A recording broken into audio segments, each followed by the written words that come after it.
আসসালামু আলাইকুম রহমতুল্লাহি ওবরকাতু। সবাই কেমন আছেন? আশা করি সবাই ভালো আছেন। দেশ ও প্রবাস থেকে যারা দেখছেন তাদেরকে অসংখ্য ধন্যবাদ। তো আজকে আপনাদেরকে যে বিষয়টা আমি জানাতে চাচ্ছি সেটা হচ্ছে, আপনাদের মাঝে একটি ভিডিও দিয়েছিলাম প্রতি শুক্রবারে প্রশিক্ষণ দেওয়ার উদ্দেশ্যে।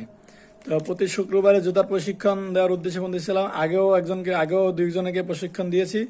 আজকে আবার একজনকে প্রশিক্ষণ দিলাম। মানে প্রশিক্ষণ দেওয়া আগেই শেষ হয়েছে। তো উনি প্রশিক্ষণ দেওয়ার পরে আমার কাছ থেকে আজকে কাঁচামাল নিছে। এই যে দেখুন তার স্লিপ, এই যে বেঙ্গল ট্রান্সপোর্ট, এটাতে মাল পাঠাইছি হেমায়তপুর। আর একজন ভাই আমার ভিডিও দেখে আমার কাছে কিছু মালামাল চেয়েছে, ওনাকে মাল পাঠাইছি এই যে স্টেট ফার্স্ট কুরিয়ার সার্ভিসে এই দুইটা স্লিপে মাল পাঠাইলাম। তো আলহামদুলিল্লাহ সফলভাবে কেনাকাটা করে মালটা পাঠাইতে পারছি। আপনারাও যারা শুক্রবার ট্রেনিং নিতে চান এবং যারা ট্রেনিং নিয়েছেন বা কাঁচামাল নিতে চান, আমার সাথে যোগাযোগ করবেন। আসসালামু আলাইকুম।